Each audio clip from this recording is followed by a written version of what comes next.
All right, all right, all right. What's up, everybody? This is your boy Jay coming at you live Tuesday evening here in New York City, sharing with you all my insights from chapter 2 of Your Invisible Power by Genevieve Buren. And I'll jump right on it. I left you all in chapter 1 with insight that we live in a plastic universe.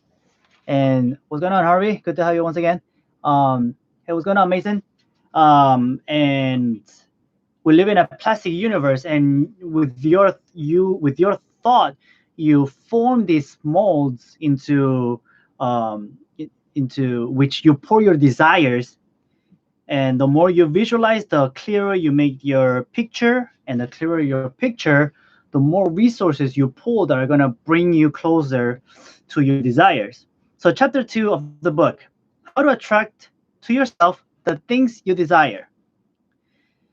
The power within The power within you, which enables you to form a thought picture, is the starting point of all there is. Did you get that, guys? So we're not even talking about like the law of attraction, like people popularized it and completely defiled it. But check out what she says here. It says the power within you, which enables you to form a thought picture, is the starting point of all there is. So it is your power to form a picture, which is the starting point of all there is. In its original state, it is the undifferentiated, formless substance of life. Whew. Your thought picture forms the mold, just like I was saying, into which this formless substance takes shape. What's going on, Dimitri? Good to have you, brother.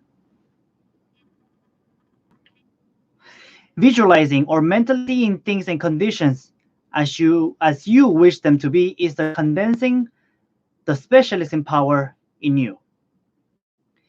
And just think about that, guys. Hey, Harvey, the book is Your Invisible Power by Genevieve Buren.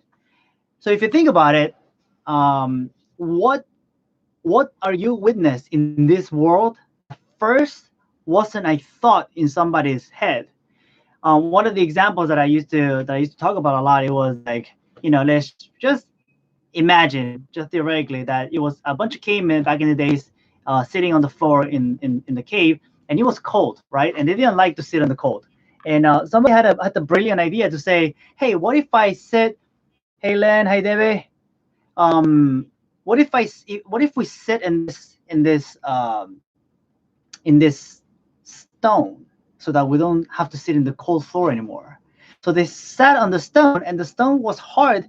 Yeah, it was better because they were on higher ground, and it wasn't as moist, but it was hard. And one day, I don't know, they were hunting or something, and one of the cavemen, he got tired or something, and then he saw a tree trunk lying on the jungle or whatever it is that they hunted. And he sat on the tree trunk, and he was like, hey, this feels kind of like the rock, but it's a little softer, it's a little more comfortable. And they moved out onto a tree trunk, right? So they grabbed the tree trunk, and they brought it into the cave, and they started sitting there. Hey, Melissa. And after that, some genius was like, hey, this is wood. What if I can shape wood? Um, I know, man. You've been very busy with your book stuff, right?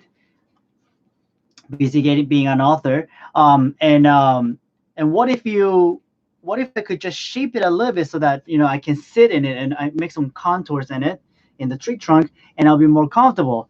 And lo and behold, a chair was born. So it was just a theoretical example, guys. But imagine that people, like, we always had this innate ability to think and to imagine and to visualize things that we want, and out of those thoughts we move into action, and we create the things that we want, and we attract the things that we want in our lives. So she goes on. This picture slide illustrates. She Okay. So let me see how I'm gonna present this to you. So she talks about um, a picture slide from way back in the days, where you had the picture slide, and then you had a lamp behind the picture slide, and depending on how good your lamp was, the picture was going to be very clear or very fuzzy. So think about this, okay? So with that in mind, here what she says. This picture slide illustrates your own mental picture, invisible in the lantern of your mind until you turn on the light of your will.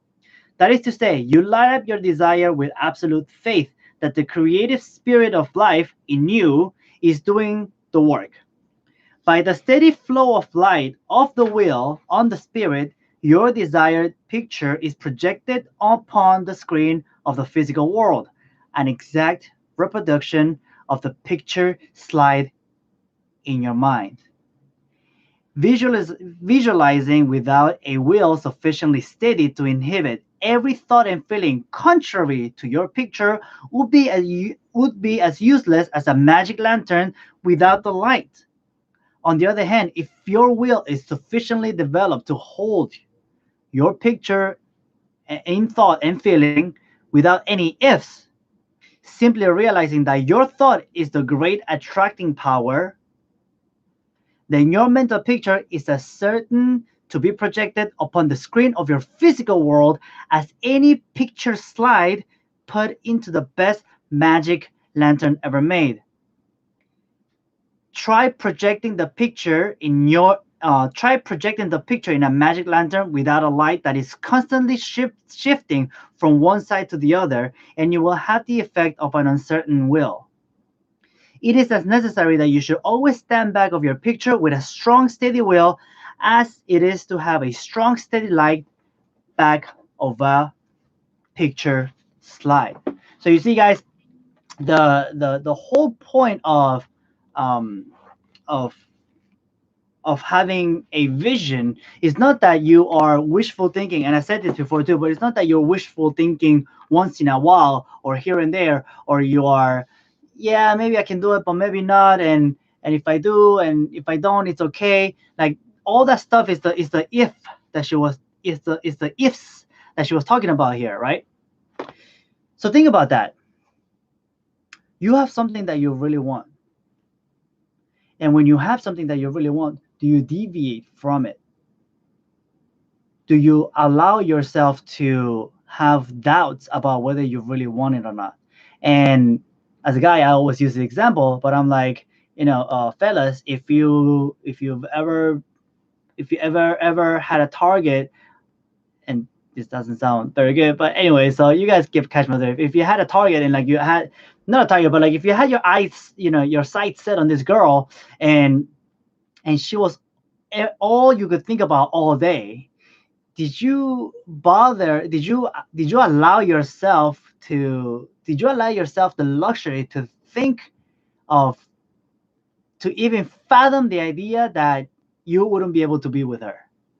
Or did you always think only of how you could be with her, and you were completely consumed by the thought of being with her, and you had like this beautiful vision of what it will like, what it will feel, and what it will be like to spend a lot of time with her, to kiss her, to hug her, right? To buy her gifts, I don't know, to go out and eat with her, right? So you picture all these things, and that's your mind was completely taken over with this picture.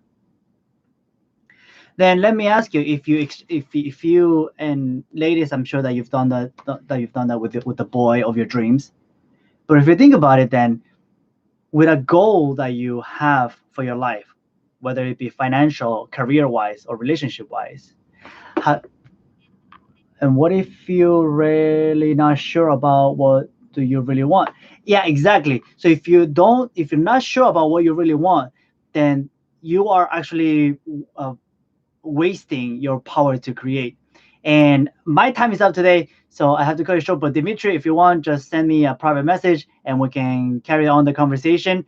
But so the first thing is, guys, you have to set in your mind exactly what it is that you want. And if you're not sure, you have to go to work and really figure out what it is that you want. And after that, you have to hold your vision with an ironclad, steady will. So with that, guys, thank you for investing precious time every day with me. This was your boy Jay, and I'll see you on the next one. Peace out.